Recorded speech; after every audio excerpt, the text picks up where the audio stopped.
Hey, how's everyone doing tonight? Welcome back once again to the Nerds MC podcast. This week we have a special treat for everybody. We have a lovely guest with us today. His name is Mike. Mike, go ahead and introduce yourself.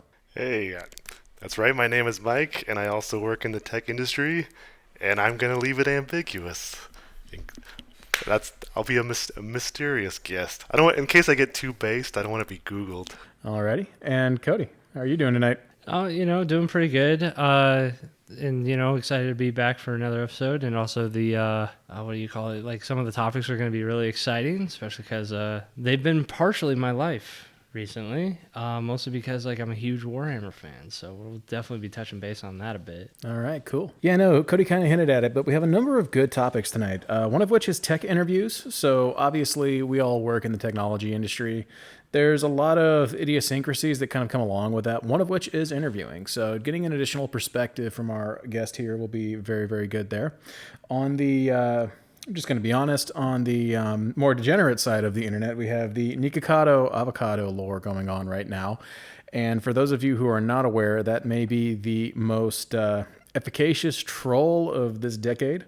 And then, as Cody pointed out, we'll be diving into Warhammer a little bit, and then closing out on the PS5 Pro, and whether or not it is an insult and an affront to the industry. So obviously, Mike, you're joining us to kind of discuss this topic because we wanted an additional perspective. Tech interviews. What has your experience been? What have you enjoyed about it? What have you hated about it?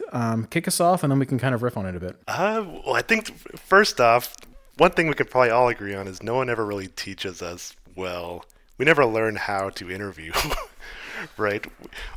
If anything, you might be brought into some interviews in your early career to maybe observe, but every company does not do it the same way.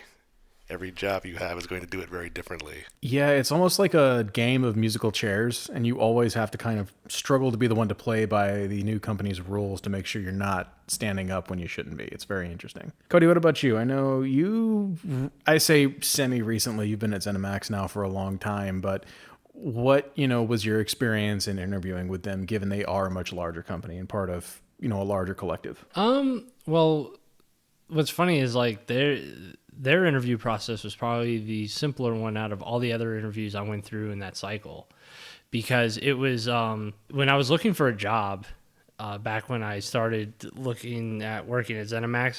There was ZeniMax and a bunch of other companies I interviewed with, and I will say they all did things very differently. Kind of circling back on what Mike was saying, it was everyone does it differently in a way.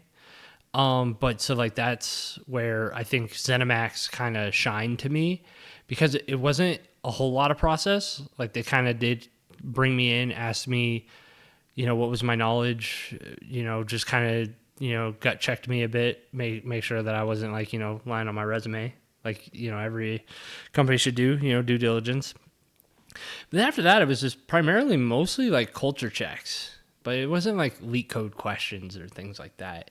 But I know I've had a lot of those in the past too. So you have encountered the whole... Because I've read about leak code interview training and getting confronted with CS questions that, you probably haven't seen since school days. So you actually have experienced that? Well, so when I say leak code, I'm not saying the actual leak code application. That has... I know it's probably been around a lot longer than I'm expecting, but when I was interviewing, I never saw that. When I say leak code, I'm talking questions Google was throwing out graph questions. They asked questions on graphs and finding points in the graphs that cross each other and stuff like that. And the only time I ever put up with that was when I did interview at Google. No, I did not get the job at Google, sadly. Probably because he wasn't good enough at leak code. Yeah, I wasn't. I definitely flubbed that one. But that was when I kind of realized that I'm more of a real world problem kind of person than a leak code person. And that's why ever since then, anytime I interview at a place, if they throw some algorithm at me or some hey, code this sort thing or FizzBuzz or things like that. Well, FizzBuzz I would still do because it's simple enough. You just use the modulus to do it. But it was, primarily it's nowadays I see it as kind of wasting my time So, like when I was interviewing before I got the job at ZeniMax, like when I was going through all of my usual interviews, there was one guy, he spun out a really tough metaphorical question that clearly had nothing to do with their business, considering the fact is their business was basically posting news articles on their site. And I don't remember the name of this company because I kind of washed it away. I walked out. Like I literally said, I'm not what you're looking for. And I just hung up the call. Yeah. I've had a couple of those as where it's like obvious culturally you're just not going to align. I think one thing that was very eye-opening for me, and it was the first time I'd ever turned down a job, was there's a company in town called V-Shred. I'm sure you've seen their YouTube commercials, and if you haven't, count your blessings. He's essentially a guy who sells supplements and is a dude who is completely fucking ripped. Oh, I've seen this. That guy's a scam, right? Yeah, exactly. I like how we're naming names. We're just calling out the scammers. Yeah. But I remember interviewing with them because it was after I had left a company in town. And it was the strangest interview. I've never been involved with something that was more of a frat house. And I worked at a company where I was pelted with ping pong balls. And this was more of a frat house than that. And it was, yo, bro, we work hard, but we also play hard. And it's like, okay, yeah, you're not what I'm looking for.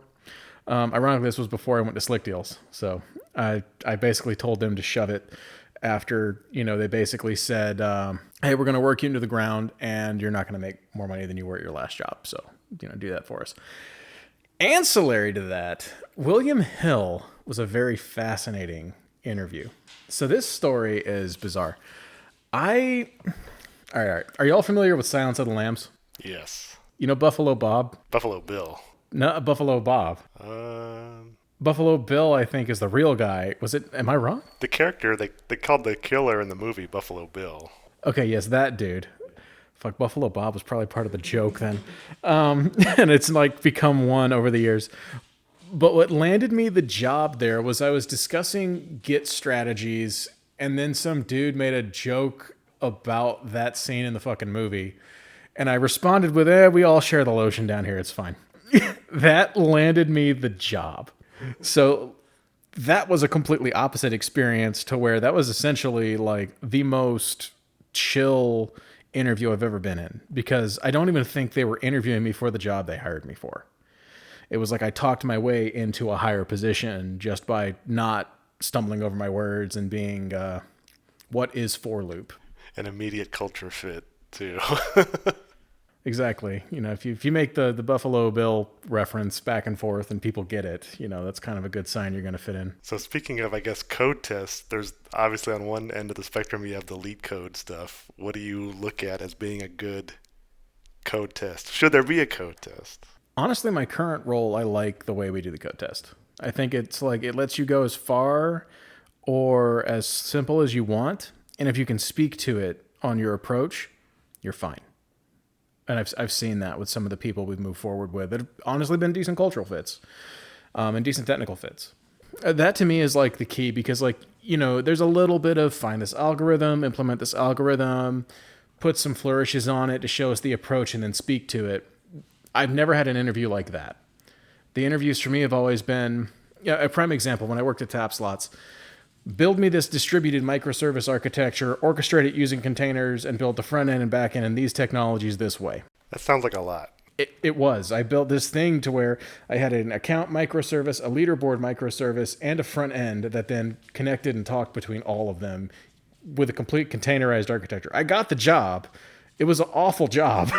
I should have known better than to take that job, given how arduous the code test was. Mike, what about you? What has been your experience with code tests? Well, I think that one sounds like what I like in a code test, that it's unique. It's not sort of a problem that you can Google or just copy. Like FizzBuzz is a solved problem. It's not a previously solved problem. It's something that you have to kind of re-implement yourself. I think that's a good aspect. I think I also prefer take home for sure. I'm not a big fan of the live code test of do this on the whiteboard. I never had to do it on a computer live, but I would totally just mess that up for sure. Have you ever done a live code test? Yeah, I've done one, and that one actually went really well. Actually, no, correction, I've done a couple. When I was trying to get a site reliability engineering job for what's funny is Brave, the browser, uh, they had me do like a test where like I had to spin up a OWASP like application. It's a test application that has like a bunch of security vulnerabilities, and put something in front of it to resolve a lot of the security vulnerabilities. And then based on that, they were going to like take however many security vulnerabilities I was using, that they could find after that was going to be basically my final tally. I think I did decently enough, but I did end up running out of time.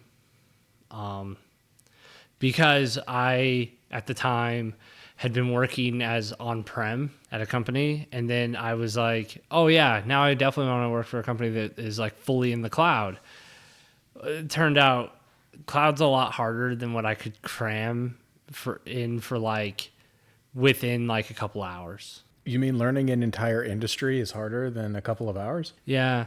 But what's funny is that led me into end up learning a lot more about cloud, because I'm one of those people, I'm a sore loser, and I spent like the rest of the time just kind of, or not the rest of the time of like the interview, but like the rest of the time between that and me interviewing at other places just to like learn cloud. Like I was learning everything I could about AWS and learn everything about Azure. And then I did eventually get that cloud job, but it was primarily me failing that interview that got me interested enough to learn it. I will say a piece of advice that does not get sung enough: don't interview at your dream job the first time. Interview at places you don't want, especially if you haven't interviewed in a few years, to get the jitters out, because you will flub them. Like, I don't know about y'all, but I have like bombed hardcore job interviews before. I think like the one, I'm honestly so grateful I flubbed it and bombed it. I was interviewing to work for My Free Cams up in Seattle back in the day. What kind of cams? Yeah, no. I'm very glad I did not get that job. I think it was ironically a company associated with MindGeek. But this was back in the early 2010s, and it was a lot of money. Like a lot of money. And I was coming out of, I think, my first real job. And it was like, well, I understand this subject matter isn't ideal. However, that's a lot of zeros and I can buy a house, is what my thought was at the time I think I was 22. Again, cannot overstate. So glad I failed. But they kept asking me questions about manipulating data and dealing with data and kind of breaking things down and traversing things. And this was a PHP role at the time, and I was still brand new. I'm going to be honest. I was like legitimately my first job that I would consider like a real job out of school.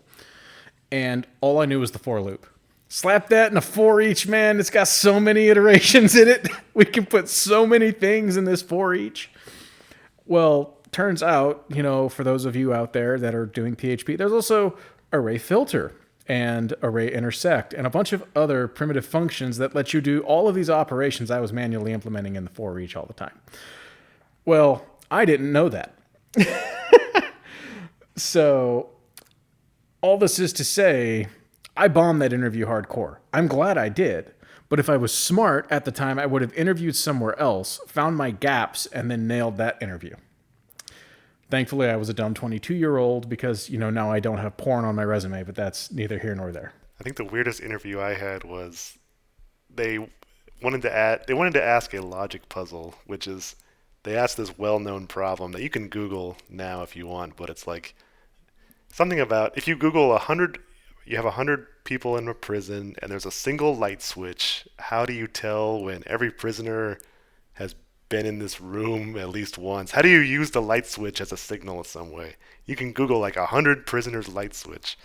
And it was stupid, and I wasn't getting it. Like it's a tricky problem. Like either you kind of get it immediately or you really don't. You can't just really, I don't think you can talk yourself through it.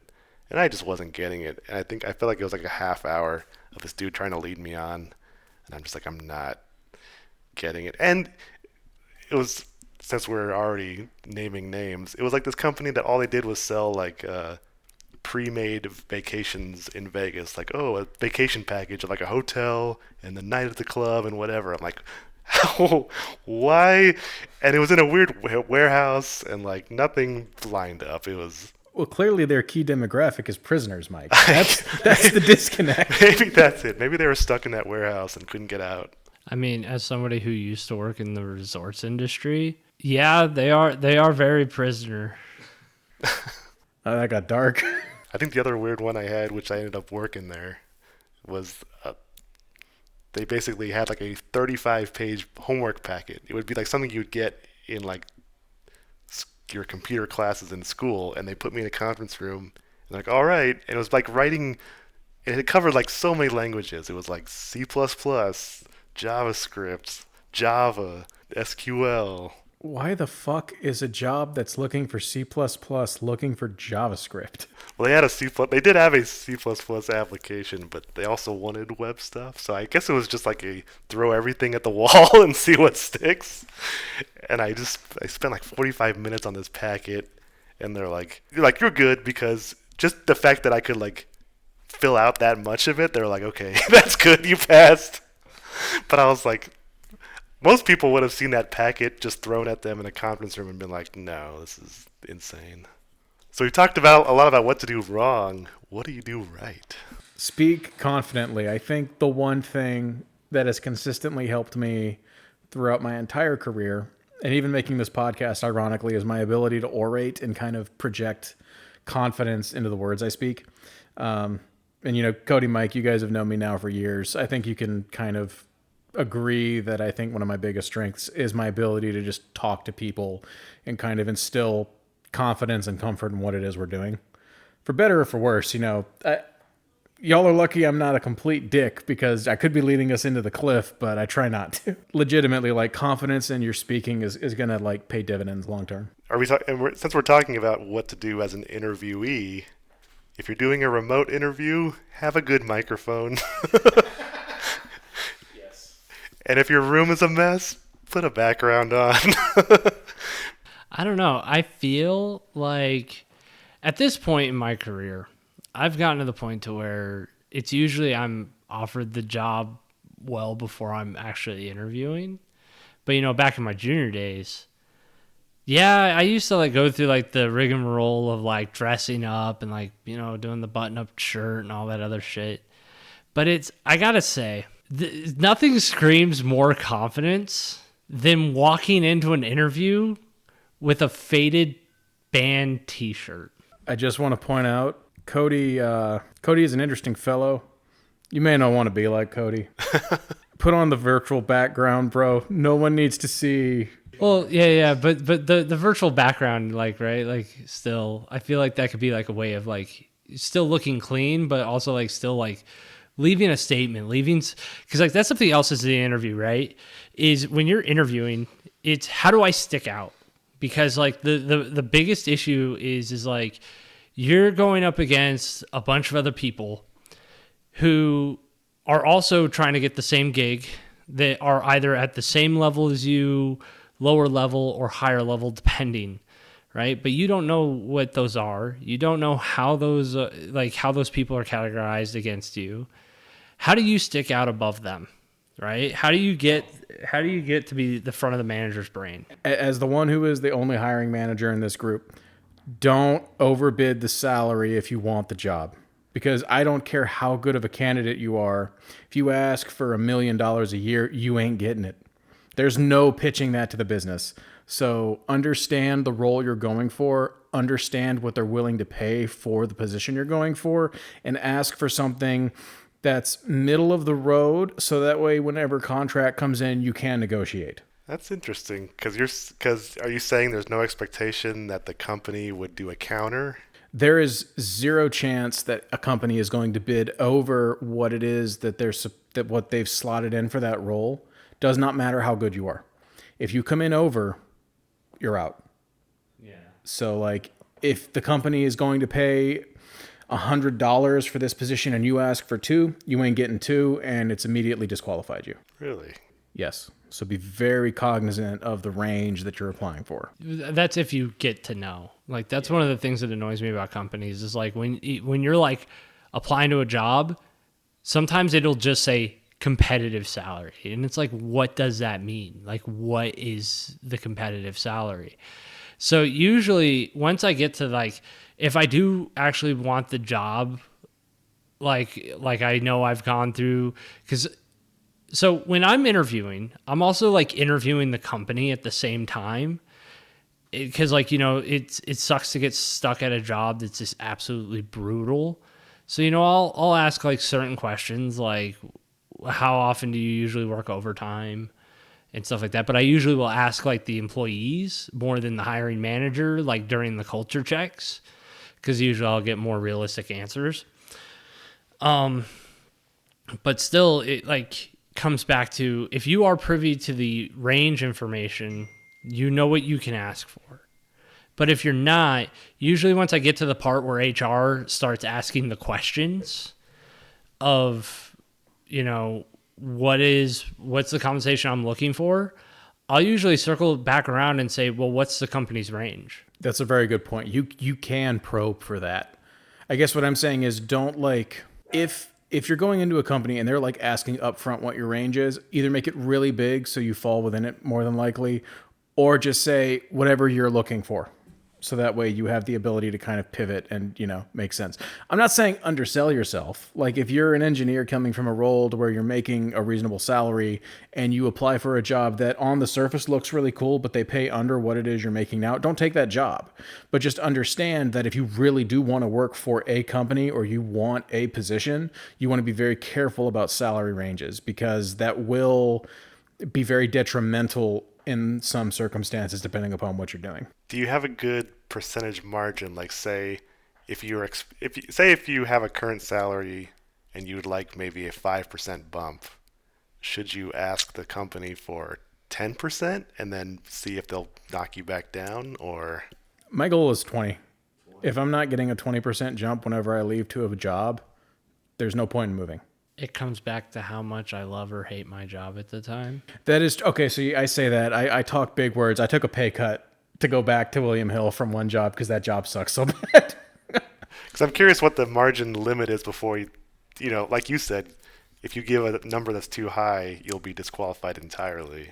Yeah. So there must be a smaller margin where if you're within that. If you're a junior, ask for like 100K flat. Really? You think that high? Yeah, because like the thing is that I don't think that's going to break the budget for most companies. But I also then know that they are going to counteroffer you for like 75 or 80. But like the whole trick here is you're not going to break the bank because like this is like, God, I forget the name of the show, but there was like a show about this where it was like, it had like suitcases and as you were opening them, the banker might give you a higher or lower number. Deal or no deal. Oh yeah. Deal or no deal. It's basically that. Just think about it. If you break it, all of a sudden they're just not going to give you an offer. Like that's it. It's over. You're done. You pulled the plug. So that's a reasonable, I mean, you just said like a 25%. Yeah, that is reasonable. Like if you're willing to work within the budgetary constraints of the company, that's fine. They're not going to like come at you and say, go pound sand.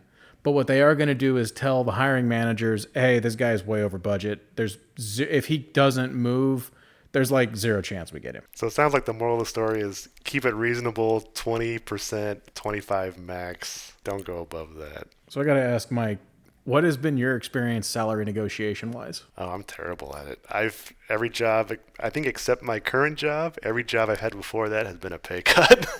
Mostly because I'm desperate to get out. I was on a big pattern of getting promoted and then wanting to bail and then getting reset. So that's another thing that's kind of funny is, so at my company, there's talk of like promoting, but every company I've been at before this one, I've never once been told about a promotion, ever.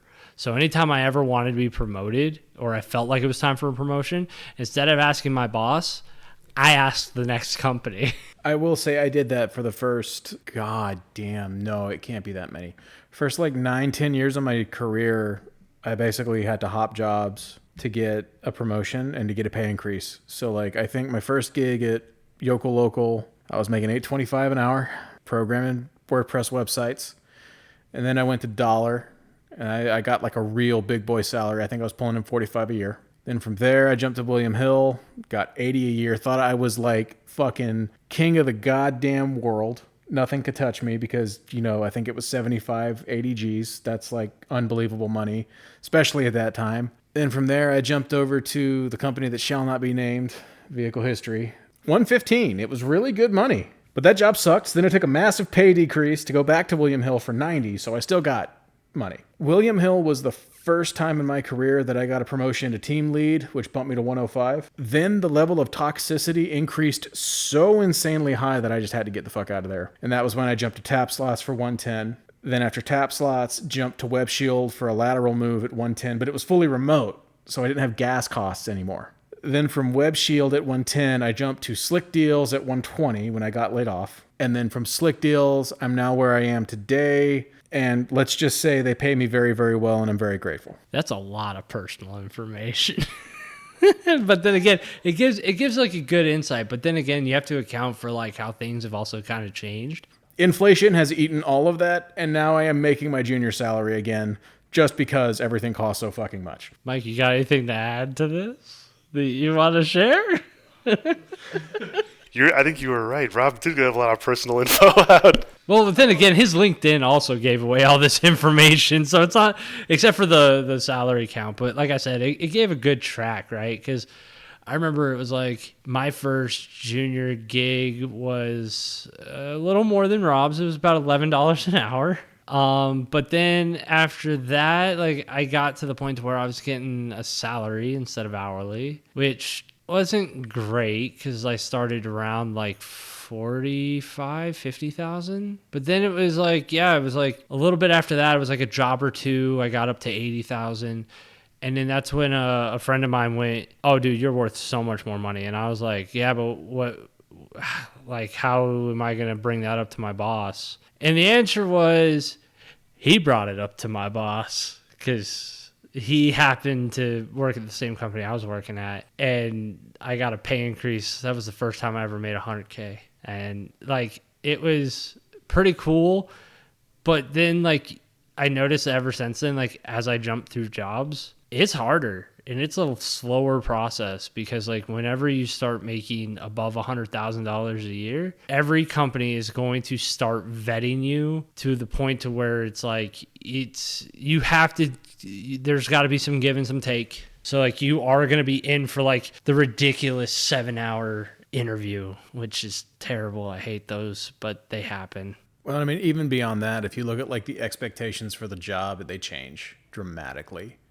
And I think we can all kind of agree with this. We're in relatively senior roles at this point. I mean, I think we've all been doing this like 12 plus years at this point.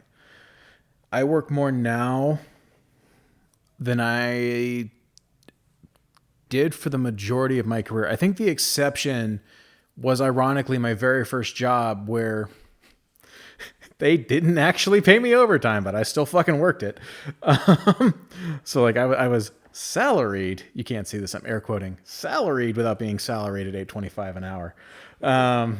So like that was a very interesting time. And to be clear, they never forced me. They never held a gun to my head. They never made me do it. It was just one of those things to where I felt like I had to do it to deliver expectations because I was a dumb kid who came from working a farm to getting some small contract gigs, to then pushing carts to try and make money to go to college, to then getting this job. I think 825 is what my friend made at the little go-kart track on Rainbow in 95. What is that called? I forget. Yeah, it's like something Vegas Grand Prix or something like that, or Mini Grand Prix. Oh, Mini Grand Prix, yeah. I think 825 is about right for slinging pizzas. Yeah, not quite so much when you're turning out big projects. But all that is to say is like the expectations go up with the salary. So like if you're a junior right now who's farting out a ticket once a week, that's like a 2-pointer, and you're like, I want to make more money. You're not going to do what you're doing today. You're not. Like Cody, you do because you work for Mr. Big Corporation. For those of us working with small to medium-sized companies, by the way, I love working for small to medium-sized companies because they at least give the illusion of giving a shit about you. It's an illusion. They don't really, but they try. those places you work a lot. So like I'm working shit on a bad week, probably close to like 60 plus hours a week. 60? Yeah, because like I'll start early like we do, and then I'll go late. So like migration days are literally like 12-hour days for me. He works too much. This is turning into an intervention. That's too many hours. Here's the thing, folks. If you're working remote, do not put in more than 40 hours unless you're like on call, but even then, still don't put in there. Like even like so where I work, it's perfectly understood that if I get called on a P1 after hours, I'm going to be in whatever amount of time is after that. Like let's say it's a 2-hour call, I'll show up 2 hours later than what I usually show up at. But sometimes I will also just take it at the end of the day where I'll get off 2 hours earlier. But either way, I'm working 40 hours that week. Totally. He's doing it right. I'm doing it wrong. I know I'm doing it wrong. But it's my brain. I've got this like weird, fucked up monkey brain that makes me like just work a lot. It doesn't matter what it is. Even if I'm not like working for my job, I'm working on side projects. That's just how I am. Is there a risk of burnout? Do you feel there? Yes. So I will say I have not burnt out at my current job, even though I work all those hours, because I genuinely love the subject matter and I love the people. That helps a ton. Like setting up my employees to succeed is fucking so fulfilling to me. And seeing them execute the way they do is insanely fulfilling to me. Because not only do they look good, but I look good in the background for facilitating their success. So it's like a win-win. There's no loss. It's like, oh boy, I spent an extra 4 hours after hours writing up LBCs, drafting them as prod tickets, getting that through the process, and then getting it all broken down so they can do that work. But then that 4 hours fucking paid dividends whenever we knock all of our shit out halfway through the fucking quarter, and now we can just fix a bunch of technical debt that the business otherwise would not have given a shit about. It pays dividends like it does. Do you feel like there's a pressure from somewhere in the company to... You're making good stuff happen, but is there a pressure to make that good stuff happen faster? Like, could you still make that good stuff happen, but over the span of 40 hours instead of 60? I don't think there's a pressure. Okay, so like, also to be clear, I work as a manager. I'm a dickhead to senior management. I make it very fucking clear when something is stupid and wrong, and they're wrong for thinking that way, and go fuck yourself. So you like that freedom to just be based.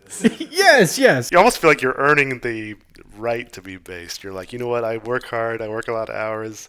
That gives me the right to have.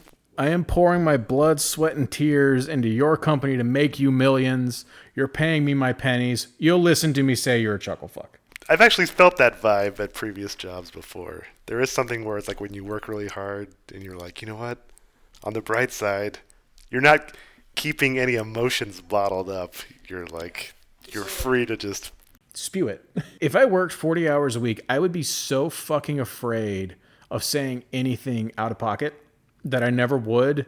And I don't think the teams would be near as successful as they are. And I don't think the product would be near as refined as it is. Is it sad that we feel like we have to work that much extra in order to be honest with stakeholders?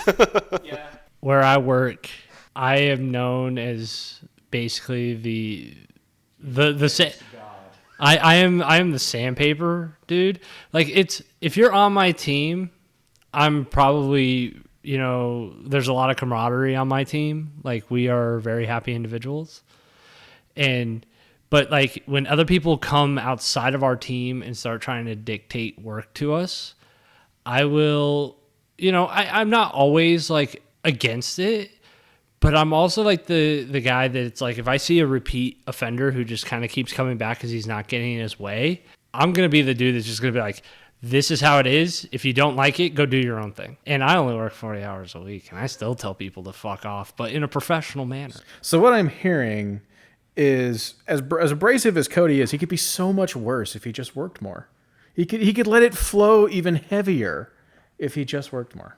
Well, I mean, I also realize saying abrasive sounds bad because it's like I'm still telling people in a very professional manner, this is why the way we have it for various reasons. I just want to point out in our AI episode, Cody said he used OpenAI and other tools to make his email sound professional, when in reality he was spewing completely vitriolic, awful baggage. I can vouch for that because I just listened to that episode today. Yes, but I do get upset at work because I'm very passionate about my job.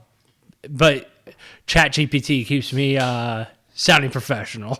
So what I'm hearing is if we extrapolate the other direction and move to a 32-hour-a-week work week, workplaces will be pleasant and non-toxic, and everyone will just be like happy and chill. I mean, another way of looking at it is, yeah, honestly, like if I worked less, I would do less things, not during those 32 hours. I would still get my work done, but I would not feel as empowered to make extra team impacts. Like I wouldn't be as involved with some of the cross-functional aspects of the business as I am today. I feel like that's the burnout talking. I'm not burnout though.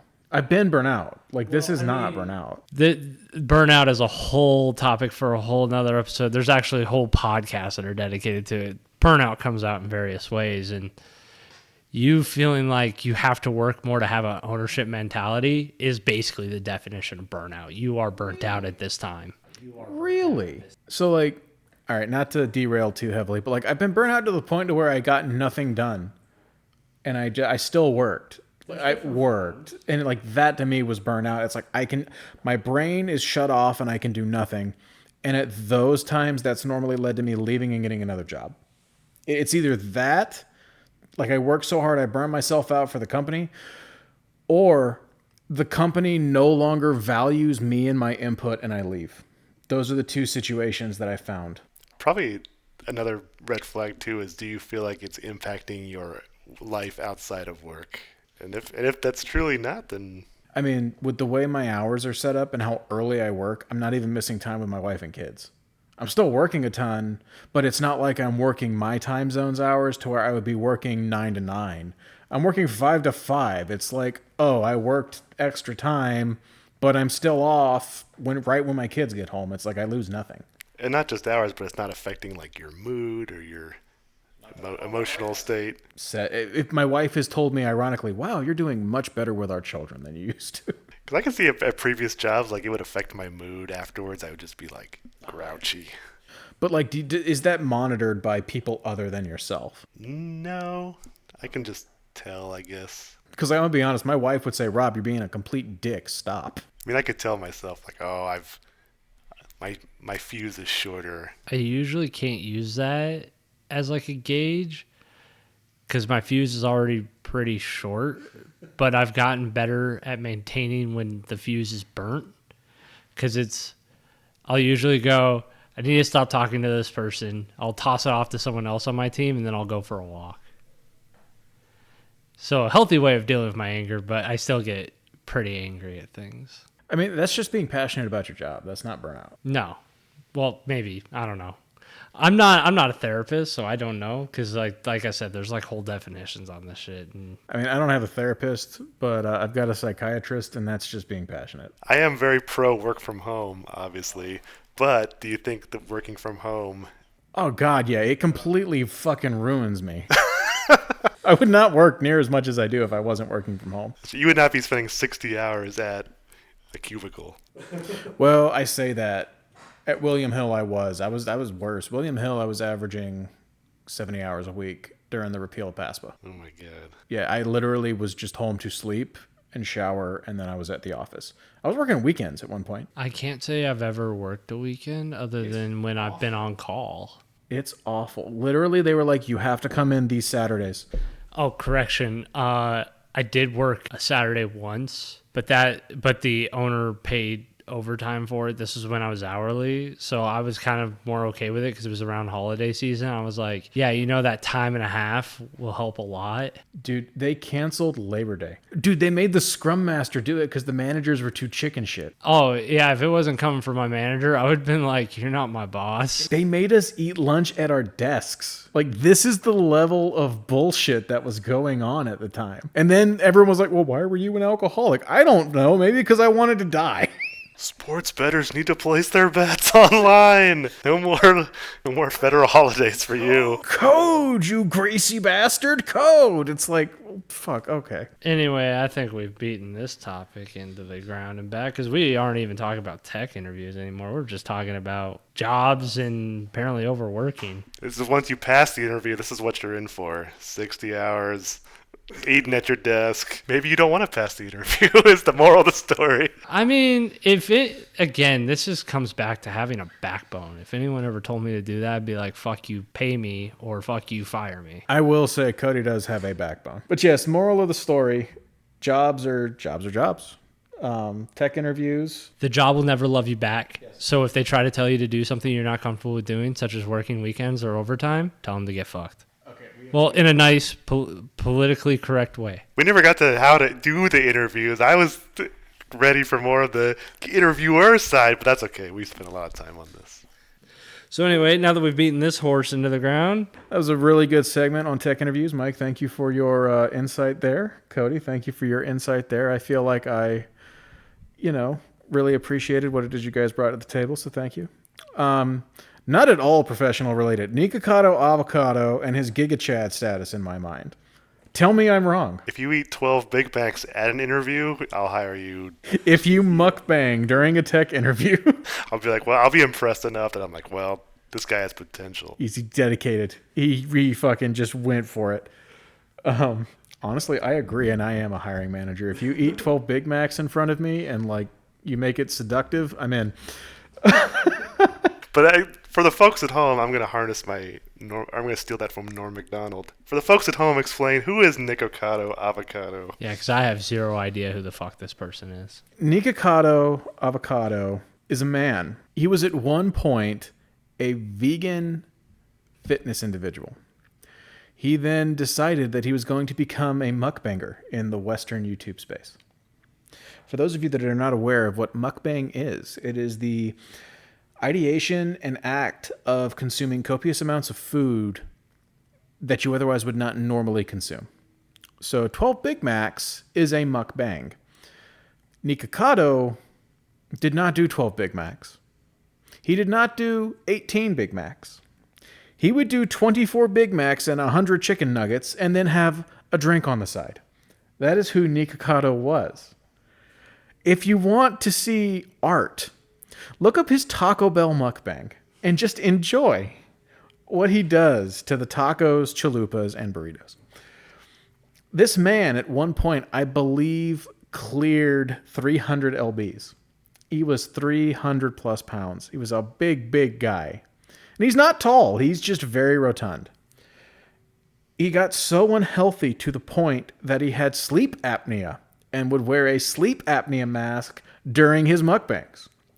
He lost his partner due to the bit. But my fucking God, did this man commit to the bit. He recorded 2 years worth of episodes of mukbang and everything else and was posting them religiously to his YouTube channel over 2 years. And then he comes out a week ago, has reverted back to fitness man, and is a fucking picturesque version of ideal BMI. Gentlemen, I ask you, is that not impressive? He committed to the bit for 2 years and is now healthier than all of us at this table. It is impressive that his progress didn't leak because he must have obviously been losing 200 pounds over the course of 2 years, I imagine.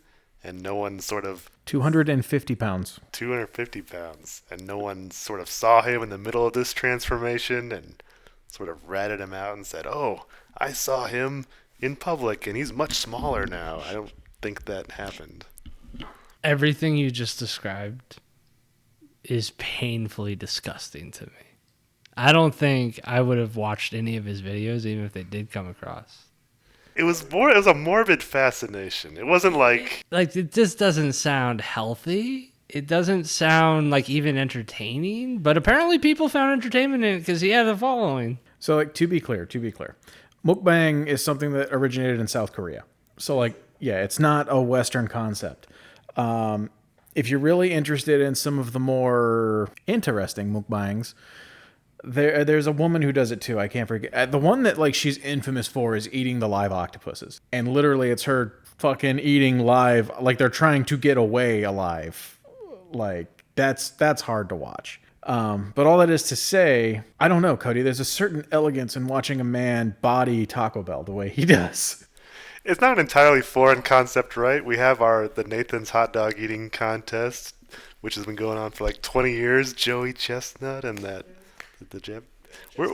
People are fascinated by people that can eat like 15 pounds of food at once for some reason. My buddies spent a 20 one time. I got 40 tacos and we ate off of it for like a week. By day 4, we wanted to die.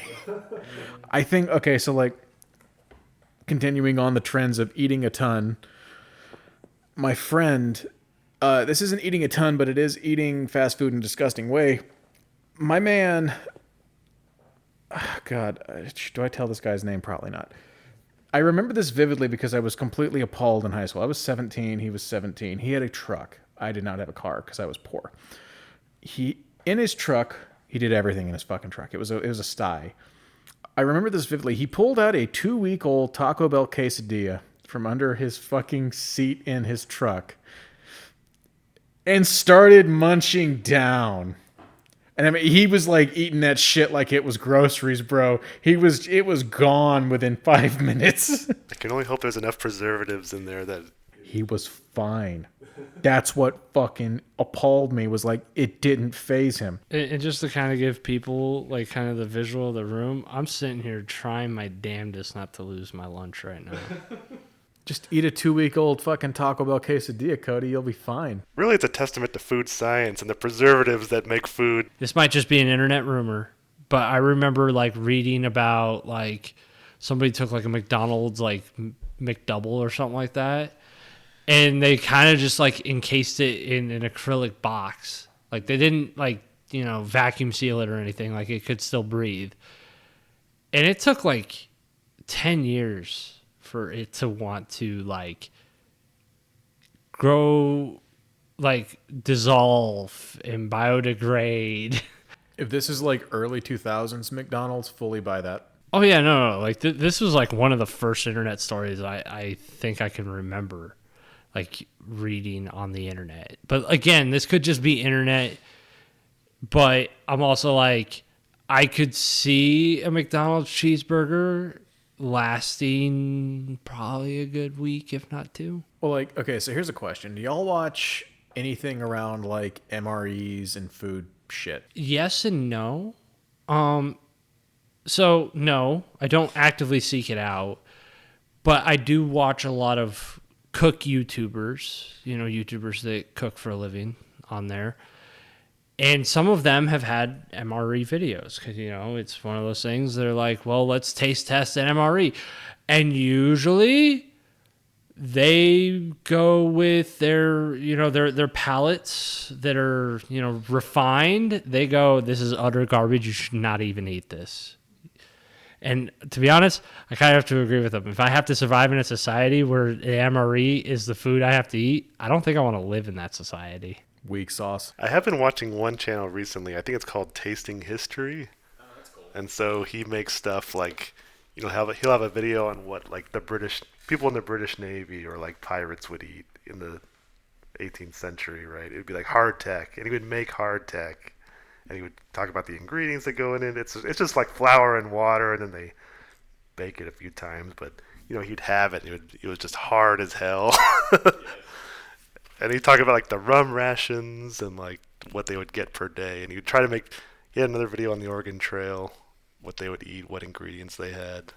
He would mix it. That's a cool channel. Shout out to that. I think my favorite thing is Steve 1988. This man is an absolute fucking legend. He ate something from 1912 and 1908. And it was fine. So, like, we're acting like food science is, like, at this all-time high, and it is. Like, let me be very fucking clear. I think he did, ironically, eat hardtack and, like, grains, basically. But from 1908, they had the technology to preserve it for 100 years. So, like, you can do shelf-stable food. We've been able to for a long time. The difference is now I can make shelf-stable fucking pizza that actually tastes like pizza. There's those forever soups, right? Basically, it's a stew that just you never stop cooking, and you just throw ingredients in, you pull it out. Some of them have been going for like 100 years of just nonstop cooking. That kind of reminds me of like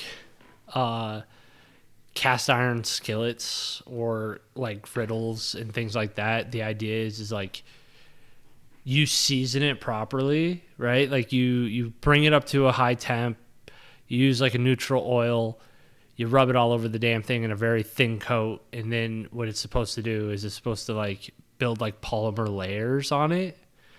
But the problem is if you ever go to clean it, you'll clean it away, and people call it like washing the flavor away. So you're not supposed to clean them. You're supposed to just you use like water to like while it's high heat to get like steam, and it'll pop it right off, and you just scrape off all the gunk. If you use water on a cast iron, you're an idiot. Well, no, you don't do it while it's cool. You do it while it's hot to get any of the residue that's sticking off, because it turns into steam and you wait for it to evaporate. Don't ever like turn off the heat until the water's gone, but you're supposed to like scrape it down to like get the gunk off of it, and then like you scrape that off into your sink or something or into the trash. So to loop this back, mukbang, Nikocado Avocado, and eating. We all love food. The world loves food. Nikocado loved it a lot more than others for a few years, and now the man is back to being a fitness guru. Mega based, in my opinion. Dude trolled the internet for fucking years. You love to see it. Like, you just love to see it. Although I did watch his latest video, and I think half of it is him just eating a giant tray of noodles again. So I don't know what his end game is. I didn't. Okay. There's There's so much lore there, though. There's Nikocado lore. You know the panda helmet? The what? The panda mask he wore? Oh, yeah. Yeah, that's a throwback to someone who was a fucking dick to him. This woman in the mukbang community's husband used to always wear that same fucking mask. So he did the fucking mask with the goddamn speech. I forget the fucking film where it's like, from. I'm 2 steps ahead. Yes. But that's all a throwback to talk shit about people who were talking shit about him in the community. It's like there's so many layers of like ironic goodness. Like I love it. Will he gain the weight back? I think at this point he's kind of proven if he doesn't want to, he won't. Will it affect his viewership and his income? He's got more views now than he ever did. It used to be people would talk about Fat Nick. Now people are just watching Nick. His fucking panda mask video when he came back got like 35 million views. So he could probably ride this for a while. Oh, fuck yes. People like me who just looked at him as like some sad fat fuck are now like, dude, you're a mastermind. Anybody losing 250 pounds is not easy. No, man. Like that is very commendable. Cody, you look disgusted. I am, but I'm also glad, he got fit again, because I'm sure that'll inspire people. No one watching Nikocado Avocado is going to be inspired, Cody. Well, I mean, someone's going to be. Like, you can't say no one. Like, somebody's going to be, because they're going to be like, wow, this dude went from, like, super thick to super thin. Super thick. I do think some YouTube comments were like, oh my god, if he can do it, I need to do this right now. Exactly, right? Like, it's going to be inspiring. And I think that's where it's going to, like, pay off in the long run, is he inspired someone. Well, and everyone who said he was like a fat moron who was so lost to the gooning with food just got egg on their face, because he just was like, nope, you were a fool and I played you like a fiddle. That's what he just did. Yeah, but I mean, I'm more interested in seeing how long he sticks with it. Yeah. But then again, I don't watch his YouTube channel. I hadn't heard about it until you brought it up as a podcast topic, and I was like, what the hell is this? Who is this? That's right. He might have a whole year's of Skinny Nick videos saved up, and then all of a sudden he'll be like, okay, that just makes the bit so much better, because that means he has 3 years of content. It would be insane. For him to just all of a sudden be like, I'm giant again. That's so fucking good. Like, that is peak fucking YouTube. Certainly a way to get engagement. Speaking of superiority, never has there been a more insufferable community than the Warhammer 40k community. Cody, tell us more about that. Okay, I'm not sure about insufferable. Look, all you fuckers post your memes about heresy and how anything I'm into is, oh God, what are these infidels doing? Tell me more, Cody. Red pill me on the Warhammer 40k front. So Why is my FNAF fan fiction heresy? So to catch everyone up, Space Marine 2 came out just this previous week. It was early access the week before, and then on Monday, September 9th, it went full access for everyone. That was when I finally got to play it because I didn't want to pay the $90. Now I realize I should have just paid the $90 because I ended up buying the season pass anyway. So I've been following Warhammer 40k for a long time, off and on. Like, I can't say I'm an expert. Like, I don't know all of the lore, but I do thoroughly enjoy the lore. And I will say, like, my favorite Space Marine chapter is the Ultramarines, which is really cool because they were the ones that are in space. This sounds like a cult. I mean, they kind of, yeah, it's, so they, so, you know, in Warhammer 40k, it's in a very dark, far future, where they're in the 41st millennium right now, if I remember correctly.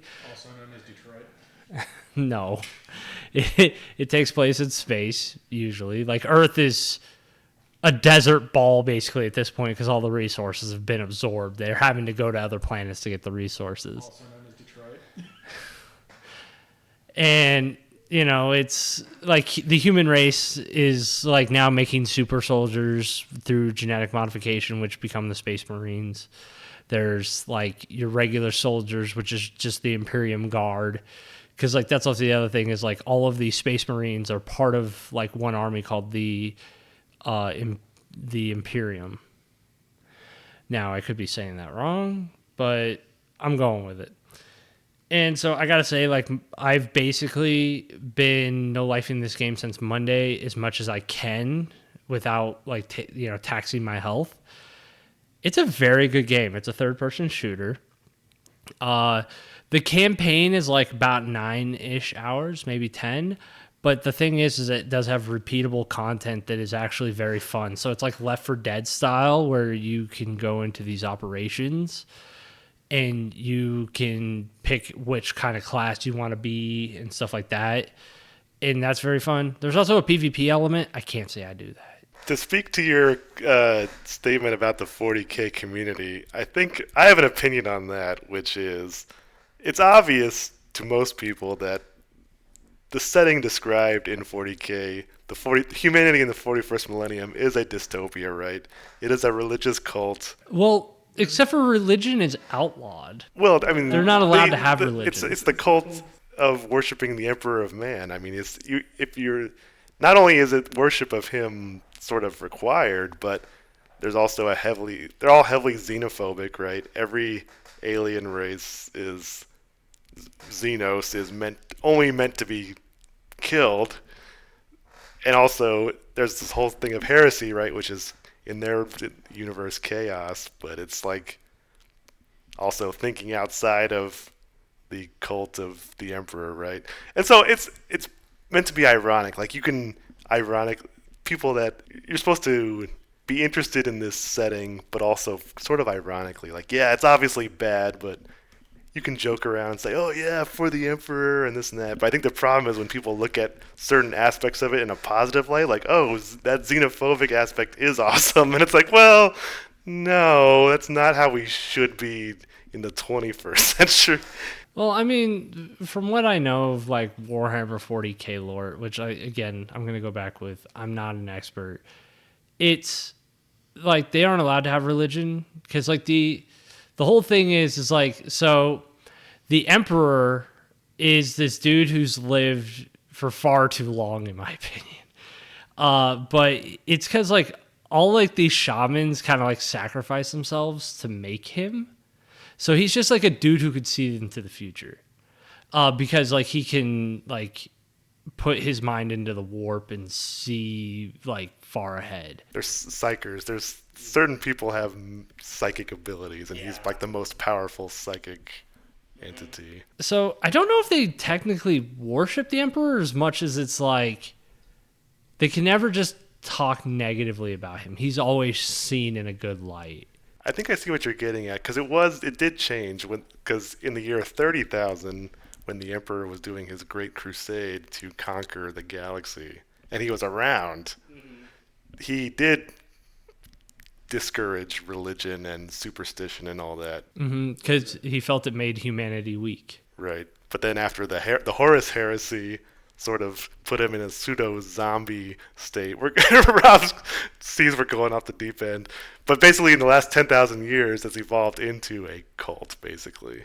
Yeah. Well, I mean, it's because like he's not really around. He is a living corpse. Powering the Astronomicon, which is like a beacon for all the ships to navigate through the warp.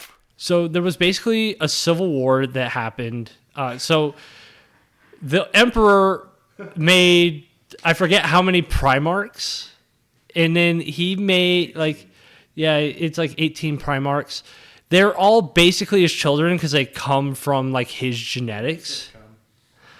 And it's one of those things where it's like all of the Primarchs were like kind of blindly following him except for one of them. One of them was like, why? Well, that's kind of true. They were, when he created them, some kind of warp or chaos gods kind of like stole them as fetuses and then blasted them off.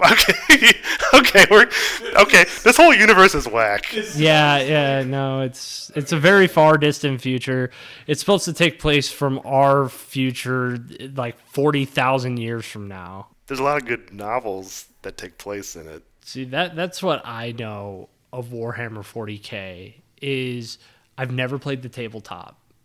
Ever. Like, not even once. I've had the figurines, and I've painted them, but I've never had, like, enough to really make an army.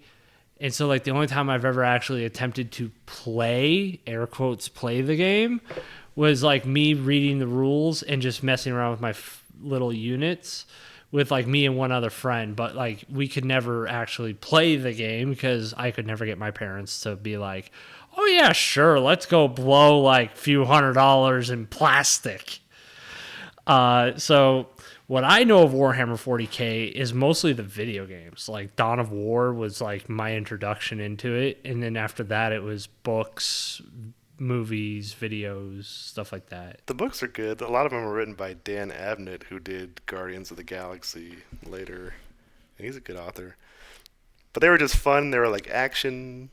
They're almost like action movies in books, and a lot of it was just like all these characters were turned up to 11, right? Space Marines are like, what if you took a soldier and turned it up to 11?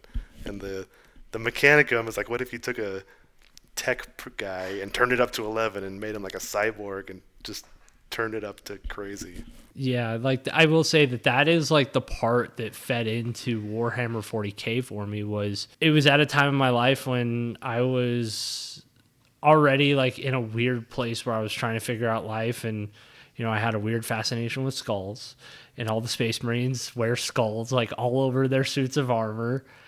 And then it grew from there to the point to where when I was an adult, like I've always kind of like looked at the battles that Space Marines have, right? Like the galactic scale that they deal with. And it makes me somehow feel better about my little earthling problems. Right. I think there's like trillions of humans and millions of worlds in the galaxy there. Yeah, like I forget what era it was, but there was like this one like portal thing, and there was like a planet there that had black pyramids or something like that in it, and it was stopping it from growing. And then they hurled a black pyramid ship at it. It blew up the planet. And then all of a sudden, the portal for the warp just exploded and like has like divided the Milky Way galaxy literally in half. Like there's like half of the Milky Way we can't get to anymore. And I'm like, but somehow that makes me go, well, so it can be worse, right? Like, so like my life and the problems I have don't equate to anything at that scale or at that level, right? Like I can, like if I really wanted to, I could still drive cross country. Like, could you imagine if all of a sudden like America got split in half and you couldn't like drive to Florida anymore. Right, the scale of everything is just maximized. The sliders are turned all the way to the... And what's funny is they kind of show that very well in Space Marine 2. It's very good, like how they showed like the scale of one of these. Like it was one of those when I got to like this one elevator. Like I don't want to spoil anything, so I'm not going to say like what planet or whatnot. But you get to an elevator, and you get on it, and it starts going up, and then eventually it fades to black, and then it fades back in, and it says 40 minutes later. It took them 40 minutes to get from like whatever floor they were on, because they weren't on the ground floor either, all the way up to the floor they were going to. Like that's how tall this fucking tower was, and they weren't even at the top floor. I can't even imagine what it would have been to be like from ground to top. Like, do you take camping gear with you? Right, miles high. Like that's just like the scale they're at, right? Where it's like they're going through space. The humans are living for hundreds of years. Well, at least the Space Marines. I don't know if the Imperial Guard lives for that long. They turned their slider the other way. Like the average life expectancy of an Imperial Guard in a battle is like 3 minutes or something. They're basically cannon fodder. Oh, I thought it was 15 hours in a battle. But like I'm saying in humanity in general, because not all the planets are at war. Because like there is still some planets where like that's where they're manufacturing things. Like think about it. Like wars that happen here, there's a front line and then there's behind the front line, right? Where it's like, yes, technically it's not safe. You could still be bombed really at any time, but maybe you're not seeing day-to-day action. Like I'm sure there's planets that are like that where there's offices there and humans are going to work at a general time and just living their lives trying to help the Imperial forces in any way. I think another aspect of maybe the community that's interesting is there's no like emotional so like a lot of how like certain aspects of the gaming community today are like, oh, every time a game has like emotions or they say it's too like there's no masculinity anymore or whatever. This is like taken to the other extreme where it's just like all about loyalty and fighting and there's literally no emotional conflict really. Yeah. You know what else doesn't have emotional conflict? What? The PS5 Pro and Sony's shitification of gaming. Yeah, so I will say when I saw the PS5 Pro was announced, was it this week or the week before? I forget which. Because what's funny is they just had Concord, which was a flop. I mean, that one was so bad they shut it down like I think after a week. 2 weeks. But then they had Astro Boy come out, or Astrobot. Yeah, I think it's Bot. And that game is going gangbusters. OpenCritic had it at like a 95. And they also had, like, it was selling a lot. And then literally the week after, they announced the PlayStation 5 Pro. And a $700 price tag. And I went, that's interesting. What makes this worth $700? Because I own a PS5. Why would I buy a PS5 Pro? And I was also thinking, well, maybe I'm not the target. Maybe they're targeting people who haven't bought PS5s yet, and they're like, maybe the Pro. But then again, it's not the same price, right? It's not the same price range. So how do you get someone to buy the PS5 Pro? I was like, there's got to be something here. Though after all the videos I watched, and after like all the research, at least I did, I don't know about you two, I could safely say I think that the $700 price tag is a bit of a slap in the face because it is such a minor graphical upgrade. Like it is literally so small.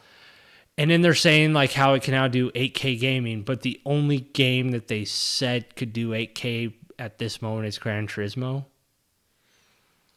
I'm like, okay, there needs to be a lot more footwork done here for that $700 price tag. So, Mike, I feel like you are the least autismal of those of us as far as the gaming sphere goes. I am deeply, deeply attached to my retro hardware and Sega consoles. Cody is the exact opposite, and he really slorks the jerk of gaming as a whole in the modern day. I think that's fair to say. Correct me if I'm wrong. I mean, I play nothing but modern games usually. I mean, sometimes I go back, but most of the time I only push forward.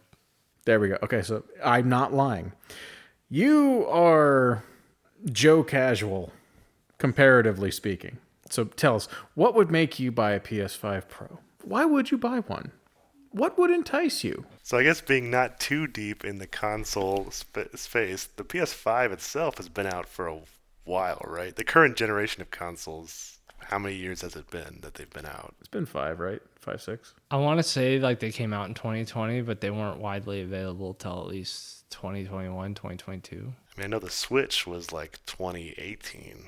Oh yeah, the Switch is long in the tooth. That's why I'm looking forward to the Switch 2 announcement. I think they said April, but then again, Nintendo will come out with it when they want. So there's no inkling of like a PS6 in the next year or so. With them launching this, we've probably got another 5 years. We're halfway through the cycle. Well, I think it depends how well it sells. Because if it doesn't sell well, I think that could speed up their timeline to at least 2 years. Did the PS4 Pro sell well? I don't know. Well, actually, correction. I did upgrade to a PS4 Pro because I had the original PS4. And when I saw the PS4 Pro, I went, ooh, I need that. And especially because I got one of those really cool special edition ones where it was Star Wars. I'm a sellout when people come up with themed consoles. My point, though, is like normally the halfway point is when these refreshes come. If you look at like the PS2, you had the slim PS2 come out. You had the fucking Xbox 360 had 3 revisions. The PS3 had 3 revisions.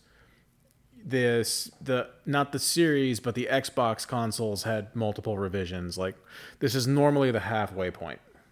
PS4 Pro was the halfway point. It's interesting that it's an advanced model. As a super casual, I would expect more of like a cheaper model of like you've got a couple years, to entice you to get the console now, even though so you don't feel like you missed out. Here's a cheaper model to get you into the PlayStation ecosystem. I don't know. So Sony has completely missed the point and have produced a console for no one, is what we just heard. Well, I mean, there still is some Sony diehards out there. Like, I'm not going to say they don't exist, but those are the people who are going to end up buying this. But they're also the same people that bought the PSVR 2 and the PSVR. Like, what's funny is I'm into VR gaming, and I don't even own a PSVR because I'm like, that is expensive because I have to buy a PS5, which, yes, I do own now. But now I have to also buy a headset. And I'm like, it doesn't make a lot of sense.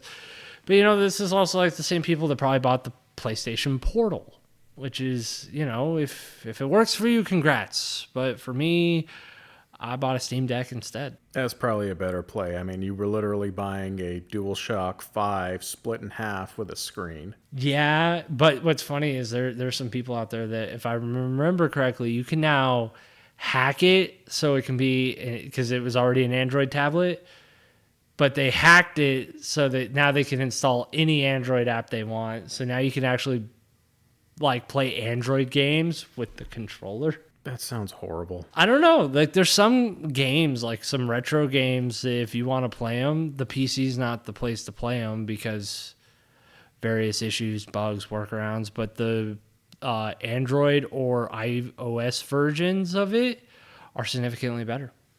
Like, that's how I played the original Max Payne recently, is I played it off my Android tablet. I could see these mobile games like the Call of Duty ones that have the touchpad directional emulated on the left finger, and your buttons on the right, just mapping those to controllers. That makes sense.